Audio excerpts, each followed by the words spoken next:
د دې قرآن د آیاتونو دا اهم مقصد دی چې قرآن څنګه دین دی.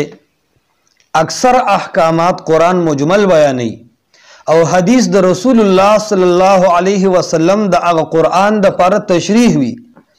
نو د قرآن د آیت چې ربنا وابعث فیهم رسولا یتلو علیهم آیاتک ویعلمهم الکتاب والحکمت ویزکیهم، دا آیت د قرآن کریم چې اے الله تراولیږه پدې کې یو داسې رسول یتلو علیهم موصوف صفت مانده نکرین پس چې فعل راشي نو نحوی والا داغی ترکیب او ترجمه په موصوف صفت سره کوي.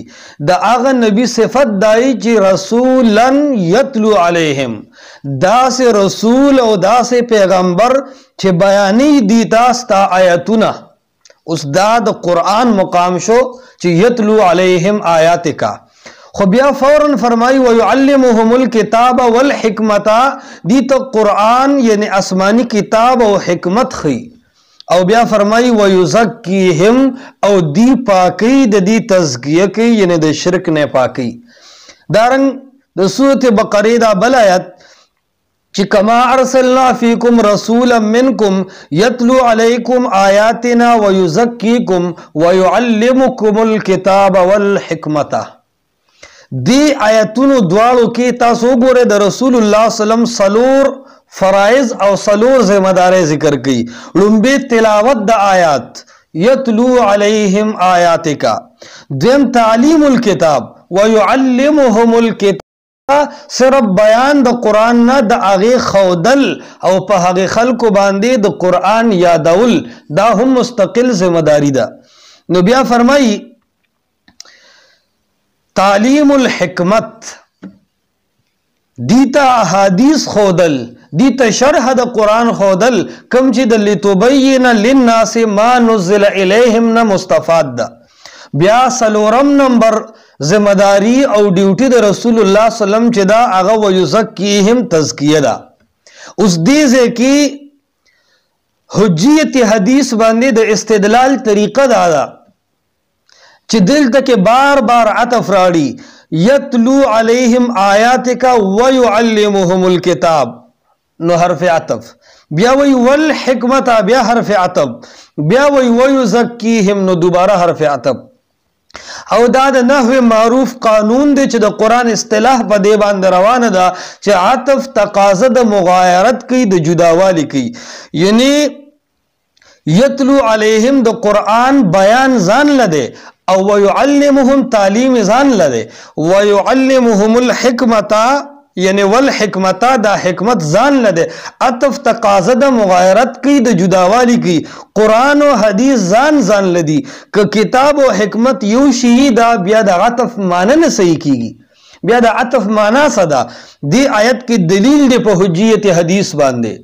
دیو جنا کم خلق چې صرف قرآن منی او قرآن د عقیده او د عمل د فاره کافی کتاب غنی، قطع نظر د احادیثنا دایته وی منکر حدیث.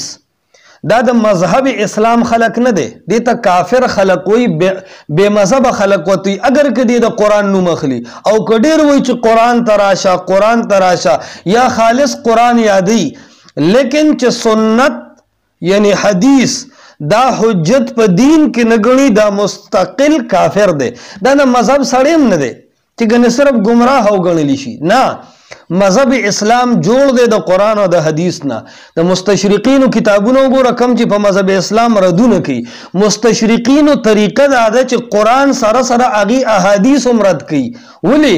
هغې ته پته ده چې دا کم خلک صرف قرآن یادوي، صرف قرآن یادوي، دا خالص د قرآن یادونکي د مذهب خلک دیم نه.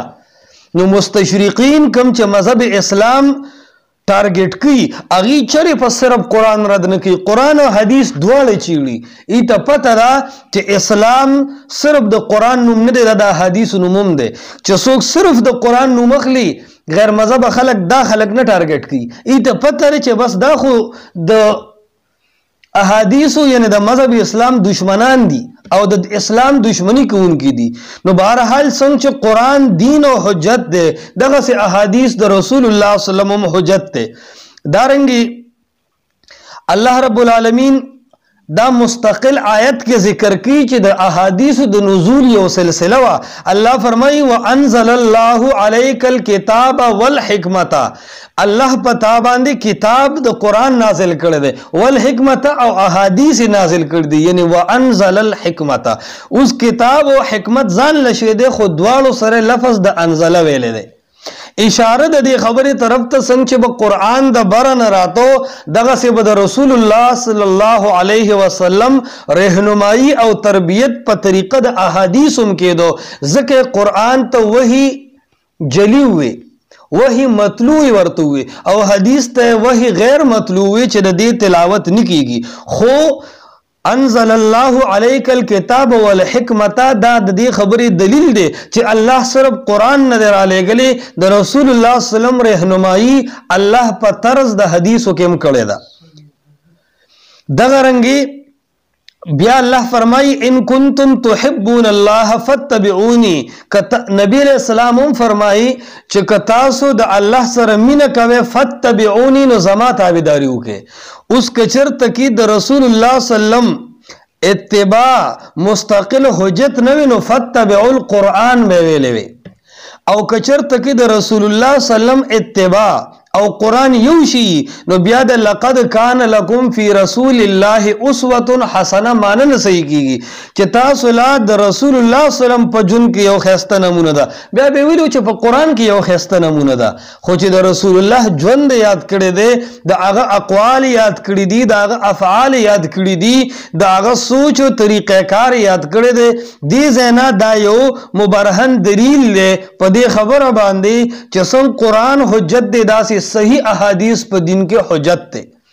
یو خو منګړت روایت د قرآن مقابله کې هغه الحمدلله امت کې د وخت محدثین یو خدمت کړی دی، خو یو سړی راشي او محدثینو یو خدمت کړی دی او د محدثینو هغه معروف طرز هغه چې کم دی د هغې مخالفت شروع کی، دې ته مستقل انکار حدیث وي.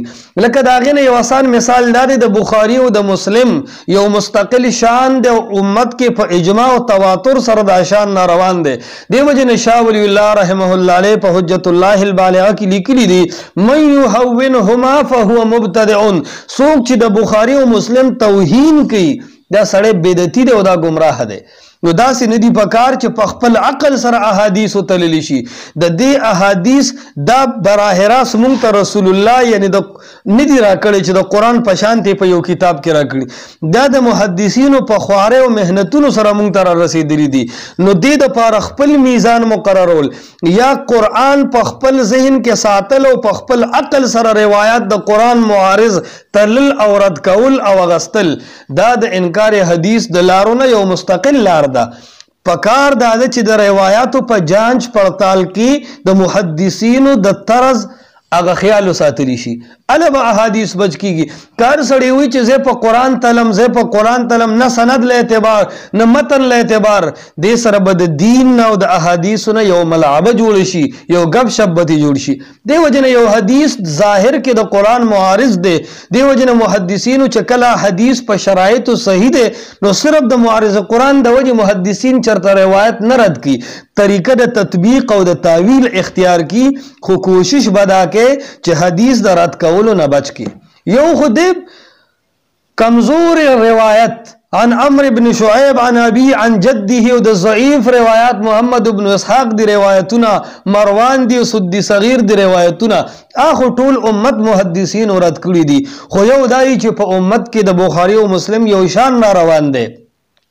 اوس د بخاری او مسلم سره یو علمی اختلاف هم گنجائش لري، هغه کې څه شک نشته، لیکن داسې چې بس هر روایت دا غیرت کولی شي دې سره به د قرآن چې کم دی نو محفوظ پاتې نشي. او زه یو عظیم نکتې ته تاسو ته اشاره وکم، که چېرته یو سړی دا وایي چې زه حدیث په دې وجه رد کوم چې دې کې د صحابه باندې طعن دی، زه حدیث په دې وجه رد کوم چې دا د قرآن خلاف دی، ولې د قرآن ډیر آیاتونو کې خپله تعارض نشته، یو آیت د بل سره معارضي، ولې ډیرو آیاتونو کې په صحابه باندې د فطرت په بنا او د انسانیت په بنا سبازي خبرې گرفت شوي نه دي چې علم الله انکم کنتم تختانون انفسکم. نو د دې خبرو انتهایی خیال ساتل پکار دي چې انکار حدیث په دې سره لازم نشي.